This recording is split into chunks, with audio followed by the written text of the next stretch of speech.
Good morning. Greetings, everyone. We should be underway shortly. I think we'll be beginning at on behalf of ICCR staff and members, we welcome you to this overview of our 2019 Proxy Resolutions and Voting Guide. ICCR's Proxy Book is an annual compilation of shareholder resolutions filed or co-filed by ICCR members as of the end of January. We published the Proxy Book and are convening this webinar to invite support for these proposals and the environmental and social concerns they raise. For those of you who may be meeting us for the first time, I just want to take 1 minute to briefly introduce ICCR. Established nearly 50 years ago, ICCR is a coalition of over 300 institutional investors who use their collective leverage as shareholders in global corporations to advocate for improved social and environmental performance. Our membership comprises faith-based organizations, socially responsible asset management firms, union pension funds, NGOs, foundations, and other responsible investors. While our members make use of the proxy process to gain board and management's attention around specific ESG concerns, the filing of shareholder resolutions is only one of many strategies they employ, and most of our members are dialoguing with companies on a regular basis throughout the year. Our work falls beneath several program areas identified as priorities by our members, including human rights, climate change, food and water, health equity, corporate influence through lobbying and political spending, and our work with the financial services sector to promote responsible lending. You will see these themes reflected throughout the Proxy Book. It is our hope that this brief overview will not just pique your interest in the full slate of resolutions our members are sponsoring this year, but that it will catalyze discussions around ways we can strengthen our collaborations on these and other issues of common concern. We are mindful that we don't do this work alone and want to recognize here the significant contributions and support of our allies and partners, many of whom are on this call. So some housekeeping before we begin. You will be in listen-only mode throughout the webinar. We have reserved the last 10 minutes for a Q&A with speakers, and due to the large number of participants, we ask that you submit your questions through the question box you should have at the bottom right of your screen. We encourage you to submit these questions as they come up during the course of the webinar, as opposed to waiting until the very end in order to get your questions in the queue. When typing in your question, please tell us 3 things: your name, organization, and which speaker the question is directed to. Whatever we cannot get to on today's call, we promise to follow up on afterwards via email. So let's get started. We'll begin with an overview of the season from my colleague Julie Wakety, ICCR's Associate Communications Director and Principal Author of the Proxy Book. Afterwards, we'll hear from ICCR members about several campaigns this season, including Cathy Rowan of Trinity Health, who will discuss this year's campaign to address the escalating costs of medicines and risks related to the opioid crisis. Hannah Lucal of Open Mic will provide context for this year's resolutions at companies in the information, communications, and tech sector. Mary Beth Gallagher of the Tri-State Coalition for Responsible Investment will share 2019 proposals citing the risks of corporate connections to zero-tolerance immigration policies.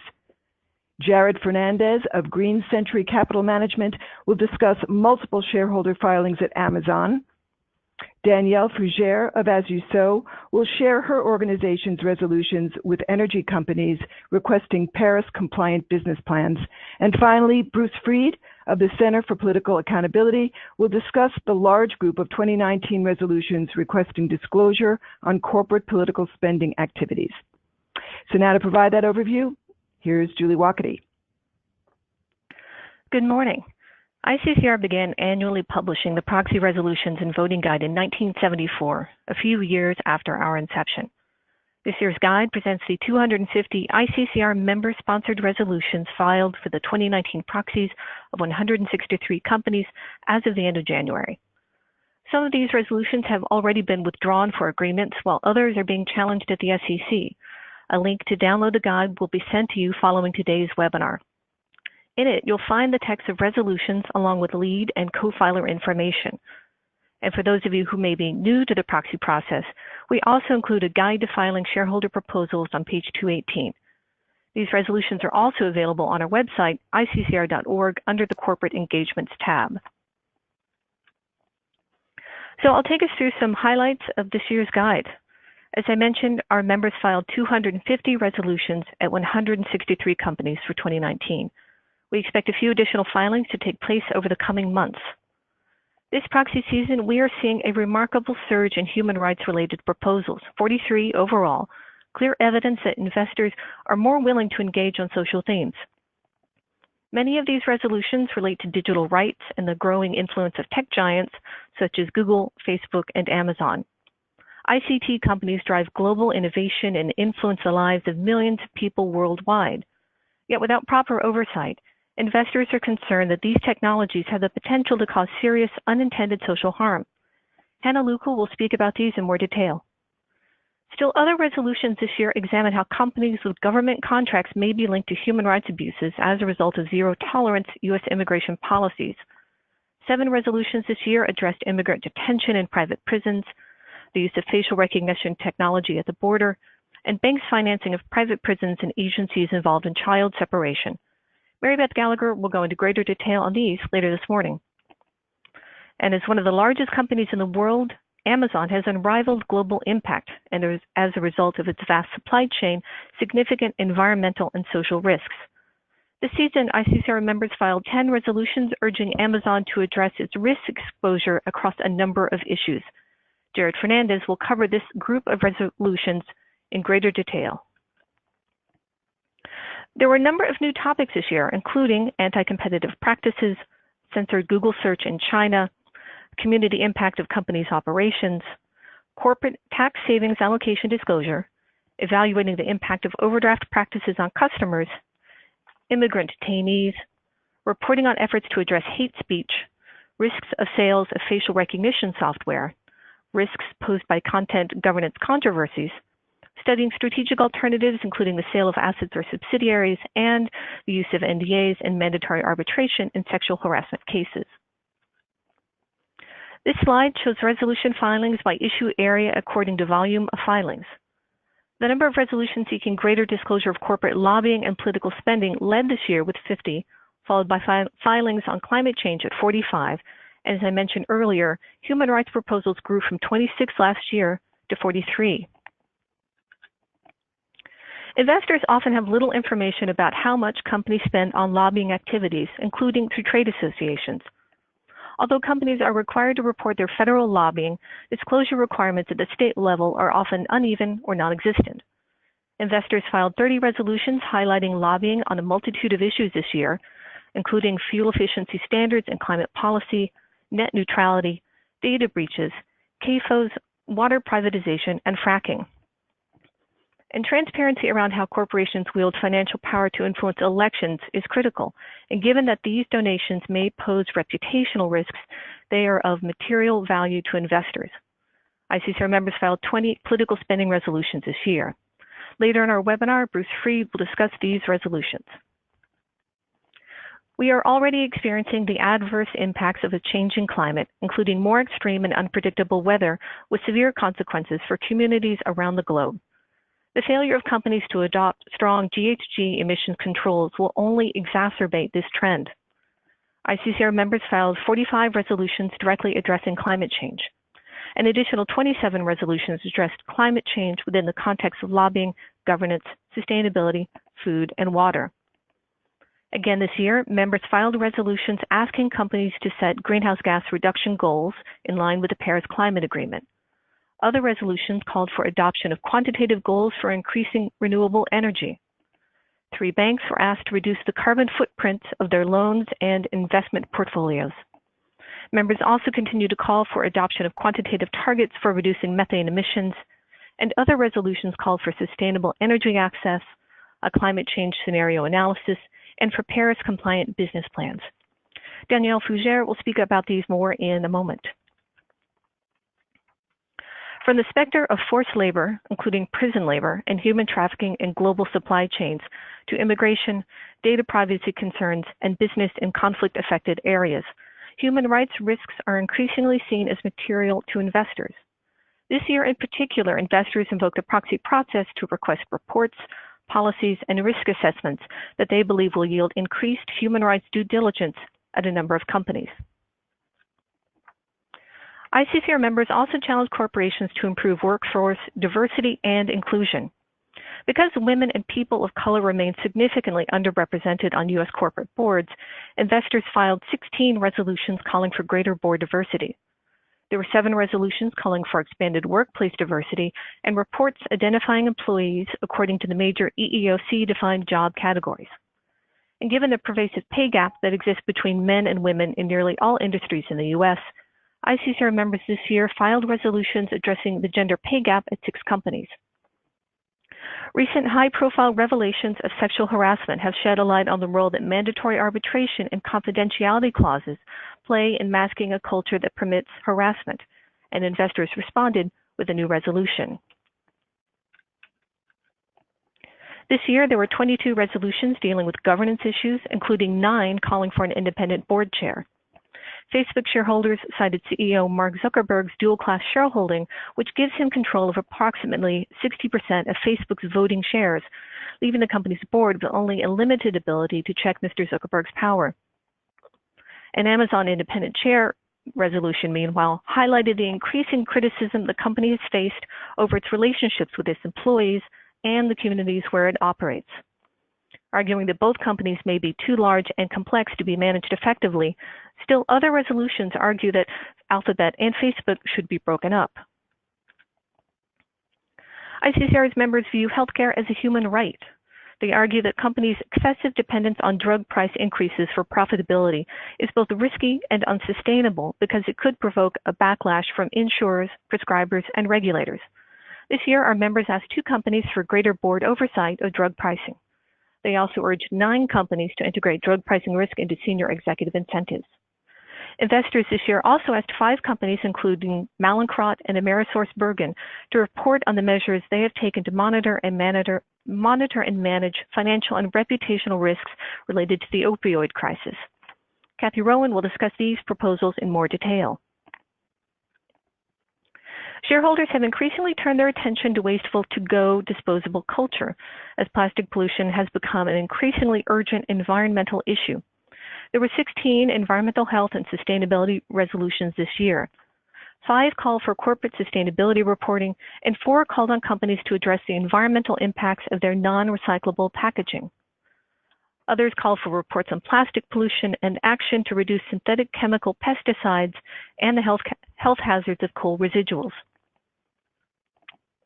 In light of its serious environmental and social implications, 5 of our members' resolutions on food addressed commodity-related deforestation. Another 4 sought to reduce the use of medically important antibiotics in animal agriculture, and 1 sought to reduce food waste. This year, our members are seeking to improve water disclosure in the fossil fuel and food and beverage sectors by encouraging corporations to report via the CDP Water Questionnaire, enabling them to then better evaluate business risk. Another resolution highlighted the water impacts of business operations, and 2 called for companies to respect the human right to water. U.S. banks collect billions in overdraft fees each year, the vast majority from customers living paycheck to paycheck who can least afford them. This year, 2 finance resolutions challenged Bank of America and JPMorgan Chase to evaluate the impact of their overdraft practices on their customers, arguing that both banks' overdraft fee amounts do not appear to bear any relationship to the actual cost or risk involved in covering an overdraft. And now a note on voluntary withdrawals. When shareholders file a resolution, companies may reach out to the filers and request a dialogue to discuss aspects of the proposal. If an agreement between both parties is reached that satisfies the main requests of the proposal, such as issuing a report or amending a policy, filers may choose to voluntarily withdraw their resolution. Every year, ICCR members negotiate dozens of these successful agreements. Last year was a particularly strong year for the ICCR coalition, as members negotiated over 100 corporate commitments on a range of issues. We are able to report that our coalition has already achieved 36 successful withdrawals of 2019 resolutions, putting us slightly ahead of where we were last year. Resolutions that have already been withdrawn are indicated in the ICCR Member Resolutions by Company section, which begins on page 2. Withdrawal negotiations will continue over the next few months.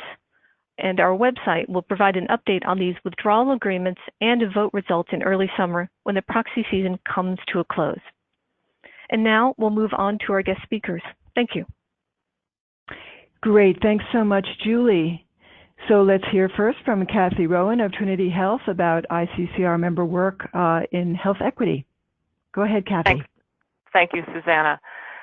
The price of prescription drugs is a hot button issue in society. 1 out of 4 patients have difficulty in affording their medicines, and a recent Kaiser Family Foundation poll found bipartisan support for government action to lower prescription drug costs. Research by the investment bank Leerink indicated how pharmaceutical companies rely on drug price increases for revenue growth. Price increases for Pfizer's Lyrica drove 90% of the more than $1 billion in sales growth Pfizer recorded for the drug between 2014 and 2017. For AbbVie's top-selling Humira, price increases accounted for 43% of growth. In 2017, a Credit Suisse report stated that U.S. drug price rises contributed 100% of industry earnings per share growth in 2016, calling it the most important issue for a pharma investor today. Their 2018 report concluded that, quote, U.S. drug price rises accounted for 80% of the pharmaceutical industry's earnings growth in 2017, despite significant public and political scrutiny. These reports raise concerns about price increases as a sustainable business model for drug makers. A model that relies on price increases to achieve revenue targets has implications for public health and presents financial, legal, and reputational risks to companies. Last year, ICCR members filed shareholder proposals at 5 drug companies asking whether and how their incentive compensation arrangements for executives take pricing pressures into account. This is the second year now for this proxy campaign and is part of ICCR's long-term advocating for companies to address public concerns over the affordability of prescription drugs. Votes in favor of the proposals last year ranged from 21% to 28%. For this proxy season, 8 pharmaceutical companies received the proposal: AbbVie, Biogen, Bristol Myers Squibb, Celgene, Eli Lilly, Merck, Pfizer, and Vertex. Celgene, Merck, Pfizer, and Vertex are first-time filings.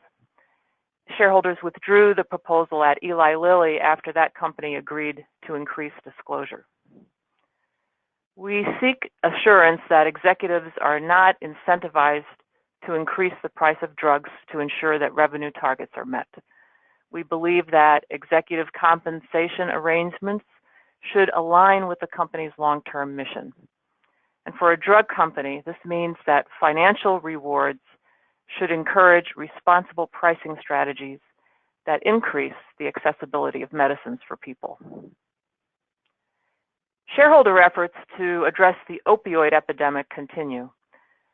This proxy season, the Investors for Opioid Accountability is engaging 15 companies on corporate governance reforms for monitoring reputational and financial risks related to opioids. The results so far are that 8 companies have either published board oversight reports or are in the process of doing so. The other companies are in dialogue with shareholders and/or will have proposals on the proxy on issues such as board oversight, compensation clawback, excluding legal costs from compensation metrics, and lobbying disclosure. Thank you. Thank you so much, Cathy. Excuse me. And now we'll hear from Hannah Lukau of Open Mic. Go ahead, Hannah. Thank you. Thank you so much for the opportunity to speak this morning. My name is Hannah Lukau. I'm Associate Director of Open Mic. We're a nonprofit and ICCR member that strengthens corporate accountability in the media and tech sectors, mostly through shareholder engagement. So first and foremost, in engagements with internet and technology companies, ICCR members are following the leadership of advocates and people who are most impacted by risky corporate policies. Advocates are best equipped to envision what changes are needed, and investors are best equipped to promote those changes at the very highest levels of a company by identifying best practices in governance and by identifying risks. And with ICT, there are many risks. ICT products can replicate bias and discrimination, posing legal and regulatory risk. For example, Oracle's predictive hiring tool that suggests the likelihood of an applicant accepting a position may actually reinforce pay gaps based on race and gender. Similarly, face recognition products by IBM, Amazon, and Microsoft were found to reproduce racial and gender bias. Co-filers representing over 1.32 billion filed a proposal asking Amazon to prohibit sales of face recognition to government unless the board concludes that the technology doesn't pose actual or potential human rights risk. Investors are echoing calls from civil rights groups who say that Amazon is ill-equipped to prevent the abuse of this technology as a surveillance tool. Amazon is inviting legal risk by asking customers to self-report illegalities, and it's unclear how Amazon would even learn of abuses, since their current reporting mechanism doesn't give users the option to report a civil or human rights violation. And Amazon recently even called for the regulation of its own tech. I invite you to support this proposal in asking Amazon's board to ensure its products are safe before they go on the market and to fulfill their obligation around human rights due diligence. With increasing dependence on the sale and sharing of user data, companies are facing cyber threats, regulation, and a loss of consumer trust, as we've seen with Cambridge Analytica and Facebook losing over $120 billion in value in just one day. Recently, T-Mobile, Sprint, and AT&T are facing reputational risk for selling customers' location data to third parties who are selling that data to stalkers, bounty hunters, and even on the black market. These third-party concerns also include when companies hand over customer data to authoritarian governments, posing human rights risks. Azad Asset Management and co-filers representing over $3 billion filed a proposal asking Google to publish a human rights impact assessment examining a potential censored search product in China called Dragonfly, and to refer to the UN guiding principles on business and human rights. By de facto sharing user data with the government, Google would boost China's existing surveillance apparatus, which is already being used to carry out human rights abuses against religious and ethnic minorities. Top Google engineers have quit over this project, posing human capital risk. By supporting this proposal, you're joining investors in asking Google to fulfill its obligation to human rights due diligence. ICT companies that tolerate racism, sexism, harassment, and abuse, whether in the workplace or on their platforms, are facing legal, reputational, regulatory, and human capital risks. Companies enabling the spread of abuse and misinformation online has been linked to violence and election interference offline. Within ICT, investors are seeing connections between that internal toxicity in the workplace and external toxicity in their products and services. For example, Google employees express being silenced and harassed at work, while Google reportedly pays large sums to executives accused of abuse.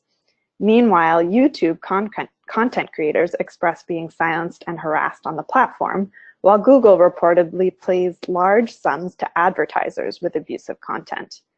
Meredith Benton from Whistle Stop Capital, Molly Betournay from Clean Yield Asset Management, and Shelley Alpern are leading an initiative to prohibit the use of forced arbitration and non-disclosure agreements with allegations of harassment or discrimination of any kind, which protect perpetrators and silence survivors. Nathan Cummings Foundation has filed a shareholder resolution at Comcast to address governance concerns, and ICCR members have also sent letters to Apple, Autodesk, and Salesforce.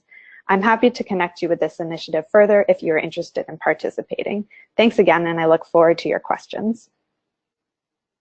Thanks so much, Hannah. And let's move on to Mary Beth Gallagher of the Tri-State Coalition for Responsible Investment, who will take us through shareholder proposals related to immigration. Go ahead, Mary Beth. Thank you, Susanna.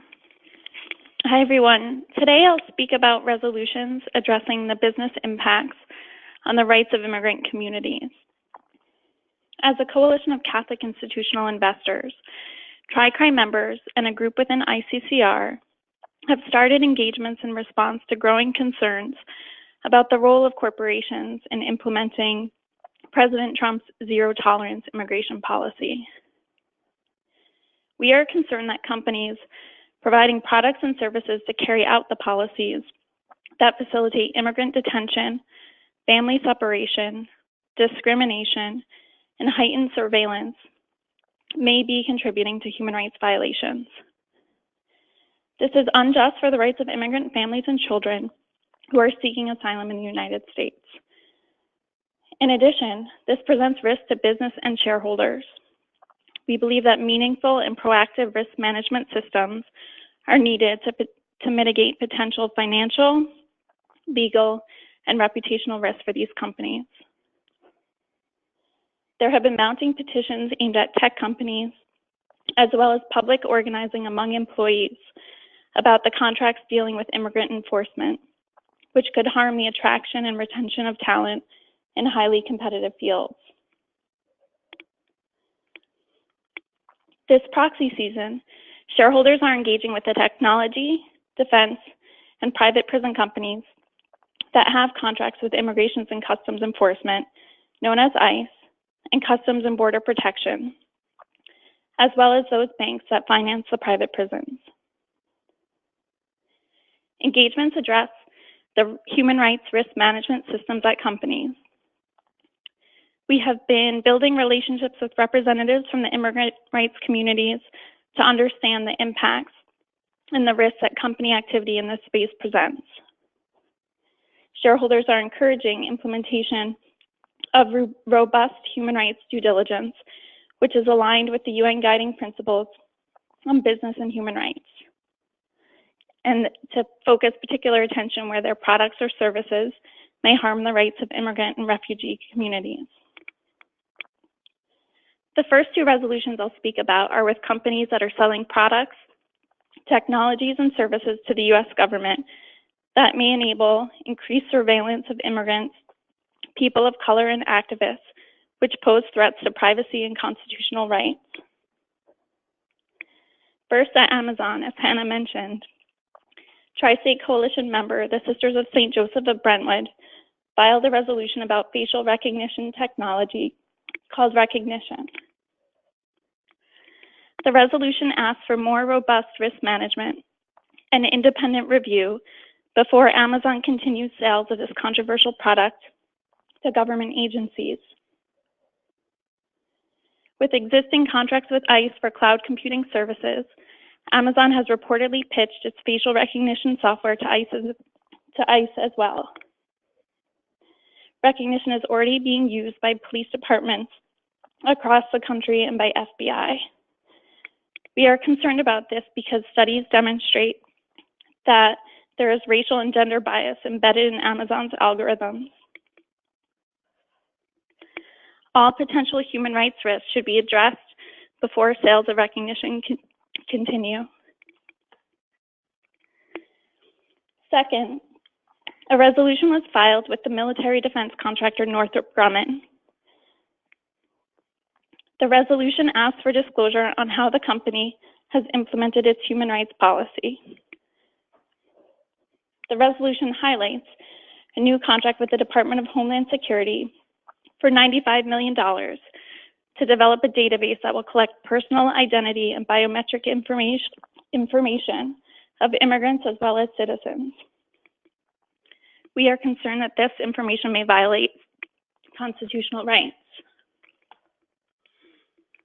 In addition, resolutions were filed with private prison companies about the human rights risks at their immigrant detention centers. SEIU filed with Core Civic on factoring respect for human rights into executive compensation.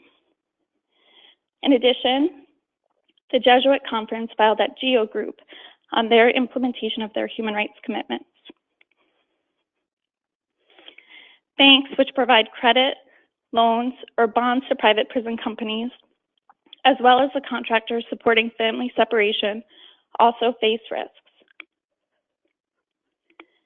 Resolutions were filed and withdrawn with banks on this issue, including by the United Church Funds at SunTrust, around creating a board committee on human rights and by SEIU at Wells Fargo and Bank of America on immigration and human rights due diligence. Members of the Tri-State Coalition are also engaging through dialogue with other companies to address concerns about the impacts of their business activities on immigrants' rights. These companies include Accenture, General Dynamics, JP Morgan Chase, and Microsoft. I encourage investors to support the resolutions I've shared today and to reach out to me or the other proponents with any questions. Thank you. Thanks so much, Mary Beth. And let's move on now to Jared Fernandez, who is going to discuss resolutions with Amazon. Jared, go ahead. Wonderful. All right, thank you. Amazon's growth over the past 5 years really has been astounding. Share prices have grown over 460% since February of 2014, and Amazon is now neck and neck with Apple as the most valuable public company in the world. Despite these tremendous gains for shareholders, the lack of attention and public disclosure to a number of broad ESG risks pose legitimate questions about the continued success and resiliency of the company. Failure to address these issues presents a number of reputational, competitive, financial, and regulatory risks. As a result, 15 separate shareholder proposals were filed with Amazon this year in an attempt to highlight significant gaps in attention to operational risk exposure, 10 of which were filed by ICCR members. 2 proposals are aimed at obvious gaps in Amazon's climate disclosure and risk management. One proposal asks the company to set greenhouse gas reduction goals in line with the Paris Climate Agreement to limit the company's contribution to the climate crisis. The second seeks greater disclosure on food waste generated by the company's rapidly growing exposure to sales of food, highlighted by the 2017 acquisition of Whole Foods Market. 4 of the proposals seek to address social risk exposure in the company's operations and structure. Proposal topics range from a human rights impact assessment of products in the company's food supply chain, civil and human rights violations related to facial recognition technology, as we've heard, reports on efforts to address the sale of offensive products promoting hate speech on the company's platform, as well as a community analysis of the near and long-term economic and social impacts of the company's physical operations. The remaining proposals seek to plug gaps in governance-related risk exposure, including the integration of sustainability and diversity metrics in executive compensation plans, the establishment of a social risk oversight committee of the board of directors to review corporate policies and procedures, a simple majority vote counting standard for matters presented by shareholders, and mandating that the chair of the board be an independent director. Although the company has sought to challenge a number of these ICCR member-led proposals with the SEC, specifically those addressing greenhouse gas management targets, food waste management, the human rights impact assessments, the facial recognition technology, the hate speech proposal, the community-based analysis of the company's operations, and the establishment of the Social Risk Oversight Committee, each member within ICCR is pushing back to ensure that these risks are featured on the proxy. Regardless of all of this, this year's broad showing by investors clearly demonstrates the material gaps in Amazon's various policies and disclosure, posing significant risk to long-term shareholder value. Moving past this proxy season, ICCR members will continue to push Amazon to meaningfully address these operational risks. The goal for 2019 is to organize collective, ongoing dialogues with the company to stress the need for greater disclosure and engagement with shareholders on some of our time's most pressing issues. Thank you, and I look forward to any questions you may have at the end of the webinar. Great, thanks so much, Jared. Okay, Danielle Fougere of As You Sow. Go ahead, Danielle. Oh, thank you. As you all know, and is indicated by the large number of climate-related proposals filed this year and in prior years, climate change poses growing risk. It poses risk not only to people on the planet and to the individual companies in which shareholders invest, but also to shareholders' broader portfolio. As climate-related harm accelerates, economy-wide losses are increasing. Oil and gas companies and banks are two industries that are causing outsized impacts to the climate. Each dollar invested in new fossil fuel resource development and infrastructure locks in decades of emissions and slows progress toward achieving Paris goals.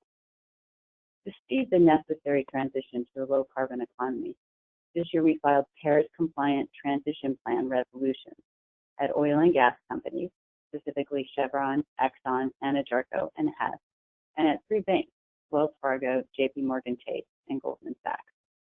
These proposals begin where company-specific 2-degree scenario analysis resolutions from prior years leave off. Instead of focusing on climate risk to specific companies, these resolutions focus on decreasing the risks that these companies pose to the climate. The proposals ask companies to report if and how they plan to affirmatively reduce their total carbon footprint in line with Paris goals. The proposals address not only operational emissions, but indirect emissions associated with their products, and in the case of banks, emissions associated with their financial investments and loans. What does it mean for a company to align itself with Paris goals? The IPCC report released this year helps clarify the question. Globally, we must transition to net zero greenhouse gas emissions by 2050. Company emissions must follow this trajectory. Companies that fail to actively plan a downward trend of their full climate footprint are not Paris aligned. There may be a variety of ways to achieve these reductions, including diversification into renewables, setting clear targets, reducing investments in new resource development. But carbon footprints and portfolios must be declining. The oil and gas companies that received this proposal have not adopted a plan to decrease their full carbon emissions in line with Paris goals.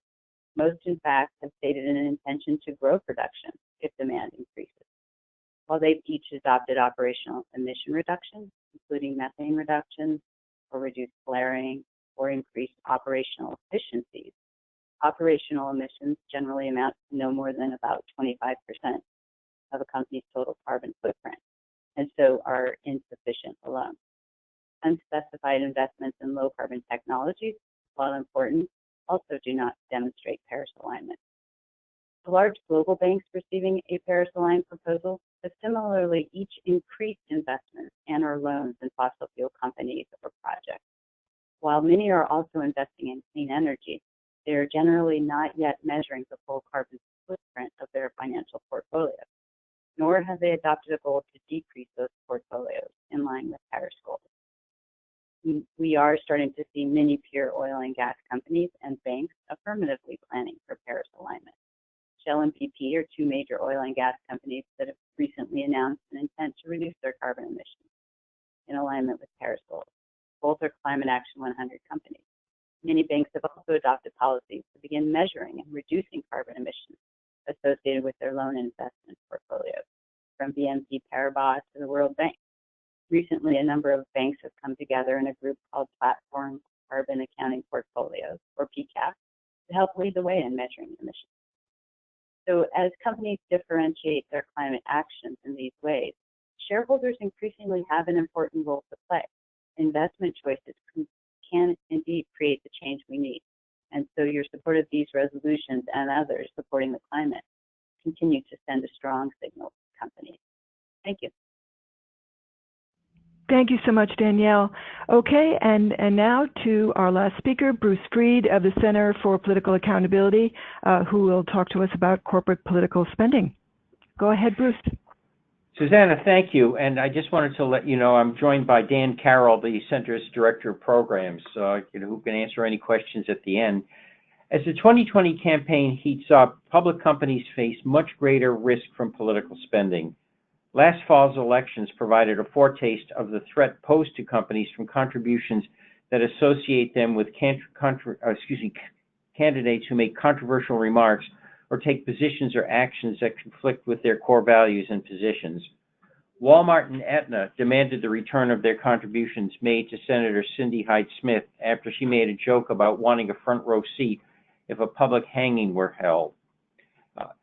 Protesters staged die-ins at public supermarkets following the Parkland school massacre a year ago, protesting his financial support for a gubernatorial candidate who called himself a, quote, proud NRA sellout. The Center for Political Accountability warned companies of the heightened challenges in its collision course report released last June. This was the first look at the risks companies face from contradictory political spending and from an energized social media. Today's hyperpolarized environment makes company adoption of political disclosure and accountability imperative. The 2018 CPA-Zicklin Index found that companies recognize this. Not only have 3/5 of the S&P 500 adopted some form of political disclosure, but 57 companies in the S&P 500 have the best policies, receiving the highest scores for political disclosure and accountability of 90% or above. That's up from 50 companies last year and 28 in 2015. Trendsetters spanned all sectors of the economy. 176 of the S&P 500 place some level of restriction on their election-related spending. That compared with 158 last year and 125 in 2015. And then there's an uninterrupted trend in the number of companies with some form of board oversight of corporate political spending. CPA is building on this momentum this proxy season with the filing of our model resolution at 56 companies. ICCR members have made this possible. I just want to note that the number of lobbying and election-related spending resolutions is close to 100 for this proxy season. The proxy season has had a strong opening with CPA partner Seattle-based Investor Voice, along with New York State Comptroller Tom DiNapoli, reaching a landmark agreement with General Electric. The company will significantly expand transparency of its election-related spending by plugging dark money loopholes. It agreed to disclose contributions to secretive social welfare organizations and lower the threshold that triggers the reporting of its dues and other payments used by trade associations for election-related spending and lobbying. Several other agreements are pending that we'll be able to announce shortly. We see this as a very strong opening for the proxy season. One more point. CPA's Track Your Company database has been updated through 2017. This provides critical information on publicly disclosed state and national spending by companies and on their voluntarily disclosed trade association payments and 501c4 contributions. Thank you, and Dan Carroll and I look forward to your questions following the following. Thank you so much, Bruce. Okay, so now we'll go to the Q&A. Again, just a reminder, you want to use the question box that everyone should have at the bottom right of your screen to type in your questions. We already have several. And if you would, please just tell us who you are, your organization, and which speaker we should be directing the question to. So I am going to start with a question for Cathy. All right, Cathy, you want to take yourself off mute for a sec? Okay. What is the reaction from companies to investors raising concerns about the risks of tying drug prices to CEO salaries? This comes from Leonardo Palumbo. Well, overall, the companies say that they agree with what the premise of what we're asking, that revenue targets should not depend on price increases. I think what we're looking for in our proposal is greater disclosure and assurance that executives are not being compensated to meet revenue targets and then having to rely on price increases to meet those targets. So what we're really asking for is greater disclosure. We are in negotiations with some of the companies that we have filed with. So we're hoping that the second year of having the resolution on the proxy will lead to some enhanced transparency. Great, thanks. Okay, a question from Paul Hodgson at Responsible Investor for Hannah. This is kind of long, so bear with. It seemed apt for this audience in this webinar. You draw attention to your recent joint authorship of the Research Racial Disparities in the Workforces of Sustainable, Responsible, and Impact Investing Mutual Funds. And it's finding that people of color are woefully underrepresented even in the SRI investment community. While this cannot be the object of shareholder resolutions, it would seem to be ripe for engagement. Any comment? That's for you, Hannah.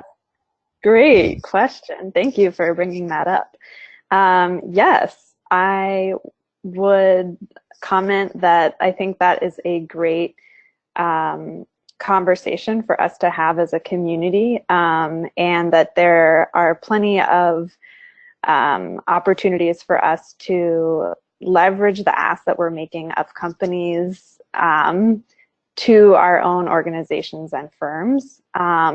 First and foremost, to just be upfront in disclosing what is the breakdown of people of color in our industry right now, at the board level, at the workforce level. What positions do white people hold? What positions do people of color hold? Is our industry representative? And as we know, if it's not, and if it's not, why is that? What is the root cause? And how can we be both disclosing more information about the lack of racial diversity in our industry and connecting the dots between how the lack of racial diversity in our industry is connected to a culture of exclusion that deeply impacts the work that we're able to do at companies around all the issues that we're discussing today. So I really appreciate that question, and I think there's lots to discuss further about that question, and would be glad to do that with anyone on this call who's interested in doing so. Great. Okay, I have a question for Jared from Frank Sherman of Seventh Generation Interfaith. He's looking for the rationale for the Amazon campaign. Are they really the worst player in all these sectors, or is it just lack of attention in the past? Certainly, and thanks for the question, Frank. You know, I think that it sort of is a mix of both. You know, like I mentioned, Amazon is now one of the top 2 largest companies in the world, and especially looking at their value chain and the latent impacts of a company of that size, that they do have both tremendous influence and a tremendous footprint. The impetus for ICCR members sort of gathering together and seeking to promote further engagement with the company this year really did stem from sort of anecdotal engagements that ICCR members have had in the past with Amazon, where the company was very often not responsive to investor inquiries, oftentimes would not grant dialogues with investors that were concerned about pressing issues, and when dialogues were granted, oftentimes they were extremely unproductive, and the company refused to share anything other than what may have already been sort of publicly available, either on its website or in the media. And you know, I think that with the scope of issues that we discussed today, the value of engaging with shareholders on these issues can clearly be seen with Amazon's recent decision to pull out of New York City for HQ2. One of the proposals that was filed this year is on the near and long-term impacts on the community of the siting of its operations. And you know, I think that the argument could be made that if shareholders had brought this issue to Amazon beforehand, and if Amazon engaged with shareholders on this issue and understood the points of view and issues that we were bringing up, it potentially could have altered the due diligence and the assessment that they did in choosing that site to maybe realize that A, it was not a good idea to begin with, or B, that their approach would by necessity have to be slightly different if being cited in New York City was such a critical goal for the company. Great, thanks so much, Jared. Okay, we have a question from Elsie Mayo for Bruce Freed. How would you quantify or put into context for investors the risk of the lack on congruence and the cost of lack of congruence in core values and positions with their political contributions? That's a very, very good question. And I think, you know, we can see in the last election the number of companies, which I mentioned, Aetna and Walmart, but you also have Intel and AT&T and Purina that were called out for their contributions to Steve King and Senator Cindy Hyde-Smith. We had a recent conversation with a company, this is for our shareholder engagement, where one of the senior executives talked about the concern that any controversial remarks or political figures that the company was associated with in its political spending could hurt sales of its products. I mean, this is a company in the food business, and the executive said, look, they can go to a competing product. I think that because of social media today, that any controversy goes viral, and you find that millennials are very hypersensitive to this. They will move quickly, but whether as employees or as consumers. So companies really face not only reputational risks, but that translates into a business risk. We're going to be discussing this late next week at a roundtable on corporate political accountability at the Stern School at NYU. And one of the speakers is going to be a professor of political management at George Washington University, whose specialty is social media. And he's talked about how critical social media has been today in terms of changing shopping patterns, creating very serious risks for companies, and how political spending now is associated with that. Great. Thanks so much, Bruce. Okay, this is a question for Danielle from Paul Hodgson, responsible investor. Is the campaign on the carbon footprint of loan portfolios associated with climate majorities? So this is formerly the 50/50 Climate Project campaign. It's done in affiliation with the shareholders and groups that are working on these issues. So there's not a formal connection, but folks are definitely in contact with one another, and there are concerns across many groups on these issues. Okay, great, thanks. This is from Laura Weiss, I believe, from CQ Roll Call. I am going to actually field this question to Mary Beth rather than Julie. To what do you attribute the rise in human rights proposals this year? Hi, everyone. Thanks for the question. I think there's a growing recognition among the investor community of the role of corporations in society and the potential for negative human rights impacts.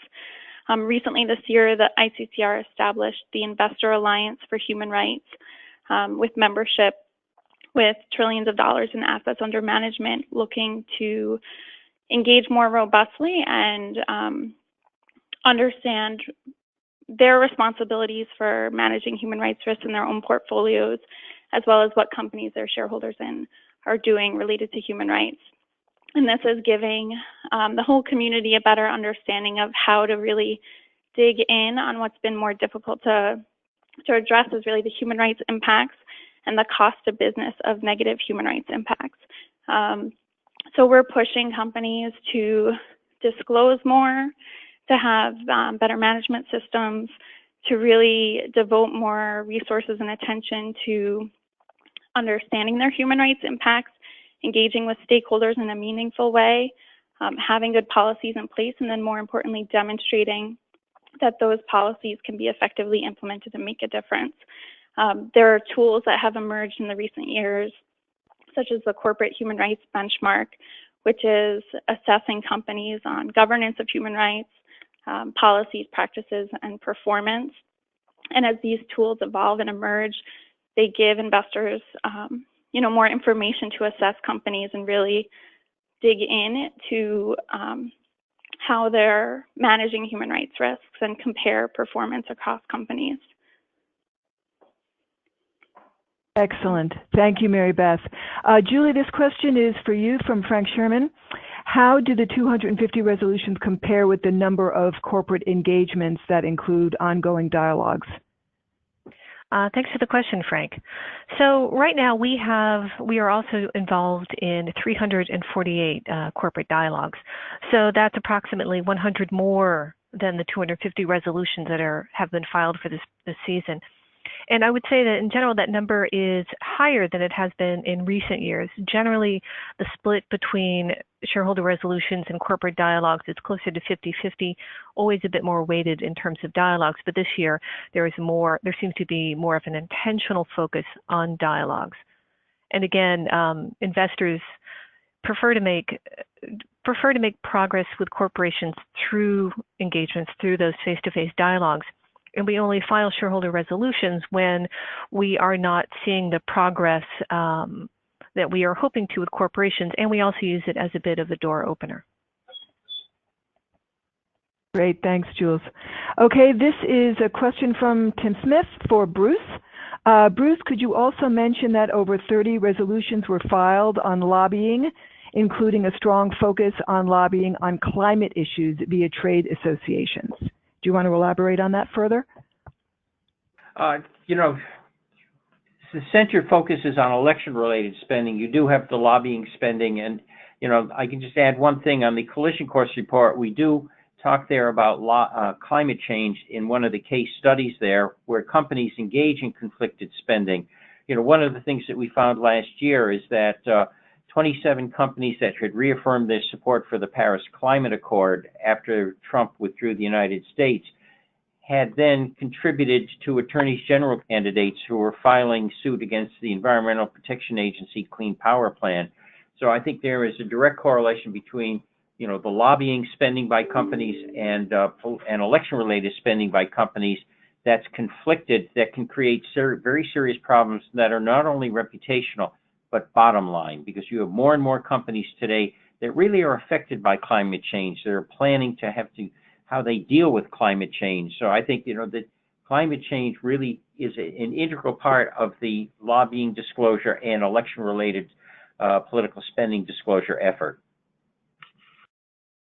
Thanks, Bruce. I'm going to stick with Tim Smith because I think this is an important question, and I'm putting this out to all of the speakers. All these resolutions are in jeopardy because of the attack on the rights of investors to file resolutions. Any comment from any of you on the importance of investors working together to protect our ability to file resolutions? This is Danielle. I would wholeheartedly second that. We are finding that the stories about investor engagements and resolutions, or particularly resolutions, are not founded, that these resolutions, in fact, have historically demonstrated their importance, and companies that have made changes are valued higher, are more successful. And so it is a critical time for investors to step up and talk about the successes that investors and companies share as these companies engage in ESG programs and policies that keep employees happy, that reduce risk in terms of waste and lawsuits and reputational risk. So absolutely second that. It's an important and critical issue. Thanks, Danielle. And Danielle, while you're there's another question for you from Frank Sherman. Do you see any positive movement of the O&G sector due to shareholder advocacy outside of Europe? Thank you, Frank. Well, the majority of change is related to investor work. As I mentioned, the BP and Shell are both Climate Action 100+, and there's been a long line of shareholder success in moving European companies. The U.S. oil and gas companies are behind, and there's a real differentiation becoming apparent between the way that European oil and gas companies are responding to the need to reduce carbon emissions, to diversify, to change their practices, and take advantage of opportunities and reduce risks. We unfortunately are not seeing that kind of movement from U.S. oil and gas companies. And so I think shareholders have their work cut out for them to continue to engage and to bring resolutions and to vote and demonstrate the importance to them of the U.S. companies moving. Thank you. Thanks, Danielle. We are at 12:30. I am just going to take the liberty of asking one more question. This one is from Dennis Sadowski of Catholic News Service for Cathy. And Cathy, let's just keep it short if you can. Regarding the growth in opioid abuse, how much of the growth in distribution of these drugs is part of a pharmaceutical industry business plan to boost profits? It's really hard to say how much, but that is certainly, one of the things we want greater board oversight of. And so far, we have found a number of the companies that we've been working with amenable to developing more rigorous board oversight of their opioid sales practices. But certainly, the question you raise is one that motivated us as investors. That companies were not paying attention to the risks that their business practices were in terms of contributing to the crisis, the epidemic. Great. Well, I think we're going to call it at 12:31. Any questions that are left unaddressed today, we will, as I said, answer through email. So please don't hesitate to follow up with Julie or I if there's something you'd like to learn more about, and we'll put you in touch with members. We will be sharing links to the proxy book, as well as a link to the recording of this webinar a bit later today, and we encourage you all to share them with your networks. We want to underscore, as was answered in our questions today, the real importance of practicing active ownership and exercising our rights as shareholders, not only to file resolutions, but to vote our proxies. Thanks again to all of our terrific speakers today and to all of you for joining us, and have a wonderful day.